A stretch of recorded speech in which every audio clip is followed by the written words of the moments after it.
Welcome back to Exploring Whiskey. Tonight we've got our August cocktail, more than likely. So, Adam, Well, else, what do you else. got? We got a little. It's my own cocktail, my own creation. Well, it's kind of a riff on a whiskey sour, but my wife picked up these awesome cherry plums. I never heard of them before, and I thought after tasting them, like, God, this would go really good with some whiskey. Never said that before with fruit or anything else. So yeah, I decided to muddle some up yesterday and made a whiskey sour, and it was incredible. Really sour. They're tart. They're sweet. It's got some nice flavors going on, and I thought it would be really good. Well, a couple things with the bottle and bond that we reviewed. From Old Glory, yeah. Got some plummy notes out of that, so made it with that, and I'm gonna throw a little Amaro Nonino in there, so a little complexity and some bitters. I think this is gonna be a nice little riff. Okay. All right. So I don't really have much to add to that. So I'm gonna step out, let him craft his cocktail. So not not much history with this one because it's kind of made it up on the fly last night. Um, it's funny we've been doing these things at work. They're called pecha kuchas, where you like it's basically like a PowerPoint presentation in Japanese where you just talk about yourself. So I'm gonna explain. So I was born in New Jersey. No, I'm joking. I'm not gonna do that. Okay. So yeah, star of the show are these awesome little cherry plums. Pretty dense, pretty sweet, sour, awesome, good stuff. So I chopped them up already. I already prepped it up. So okay. Anyway, so whiskey sour. Basically, it's I followed the traditional recipe for whiskey sour. We're gonna do an ounce of lemon juice, freshly squeezed. We've got some rich simple syrup. I did half and half this time. White sugar, half Demerara for a little bit of richness, but not overpowering on the vanilla and stuff like that. Got some Amaro Nonino. It's an Italian Amaro. It's a bitter, but in the Amaro line, it's really citrusy. It's really sweet. Not really, but it's one of the more mild, approachable cocktails. It's in a lot of summer cocktails. It's in a paper plane. It's probably one of the most popular cocktails it's in. I think it's going to play really nice with this. It's going to open up the lemon juice. And we got some Bottle and Bond, Old Glory. Yeah, when we reviewed it, we really got some good fruit notes off of it, some jammy fruits and some plums. So I think it's going to play really well.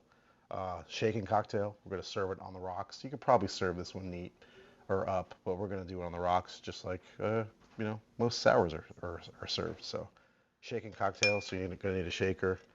Going to double strain to keep all the fruit out of the glass. So I got the strain. I got a julep, and we got a wire strainer for the double. Jigger, of course. Cheers.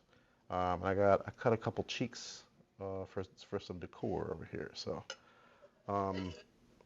first thing you want to do is muddle. I don't have the muddler. That's good. All right, first step, and it's only two of us tonight, so I'm gonna go ahead and make a double in here. So got our cherry plums here, chopped up, and we want to muddle these guys down nice, and they're pretty small. So I did two per person, so there's four of them in here. So elbow grease. Oh, it smells great. Plums are pretty firm, so don't be afraid to get in there. Churning butter. The skin, I don't think the skins are really going to change the drink. Sometimes when you're muddling fruit, you don't want to over muddle, especially with mint. And herbs, you don't want to over muddle herbs and mints. But I think fruit, you're going to be fine. All right, we'll start over here with our normal 2 ounces of spirit.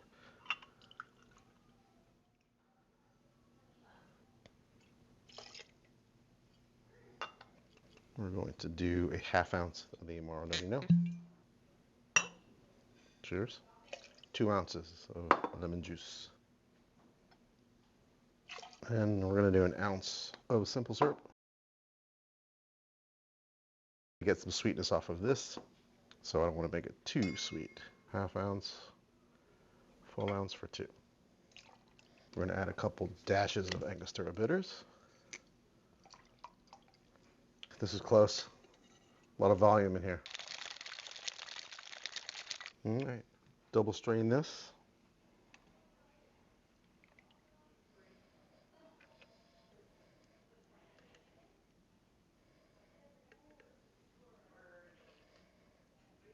It's pretty pulpy. Extra jam. That's what that is. And for decor, cut a couple cheeks of the cherry plums. There we go. cherry plum sour. Nice little garnish, right, huh? That's nice. Yeah, that looks great. The beautiful little piece of fruit. Little snack later. Yeah. And can you say summer drink any more than a nice piece of like red Right. fleshy fruit right there? Right. Beautiful. Cheers, sir. Cheers, sir. Let's see. I thought it was going to be a little sweeter Okay. at first, and it's not. It's Not. not like grossly sweet. No. There's a sweetness that kind of comes towards the end of it, though. And then it tartans Yeah. itself up again, right? Yeah. That plays really neatly. I get the citrusy off of I think both the Amaro and the lemon juice. Yeah. Honestly, maybe you could use a little more simple syrup, or maybe you just play with the complexity. Maybe go 3/4, maybe. Maybe. I don't know. That's really interesting. And after having the Amaro in there, I'm like thinking, what other kind of syrups? Like maybe a different kind of liqueur, maybe a blackberry liqueur or a peach liqueur. I get a lot of different things. Yeah. I almost get like this raisin tamarind-y note, like that I think is from the bourbon. Maybe with that. But it's just almost crazy 'cause tangerine. It seems like it should be very fruit forward and sweet, and the very initial hit is very not that, and then there's all this like fleshy fruit notes, and then like this little like tartness. Yeah.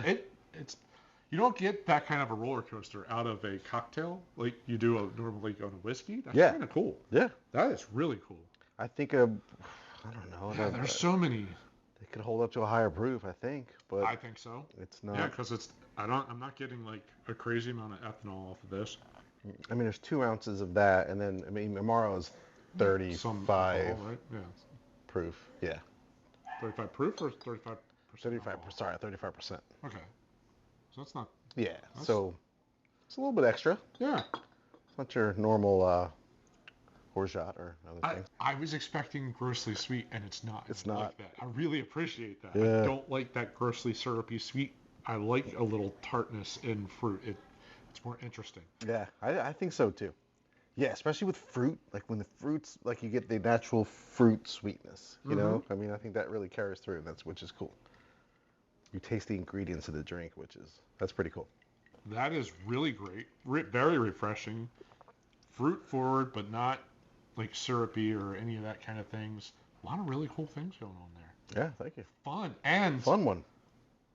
yeah, I think there's so many riffs and opportunities to, maybe not an Amaro, or maybe not that Amaro, maybe a Valernum to add a ginger note in there. Yeah.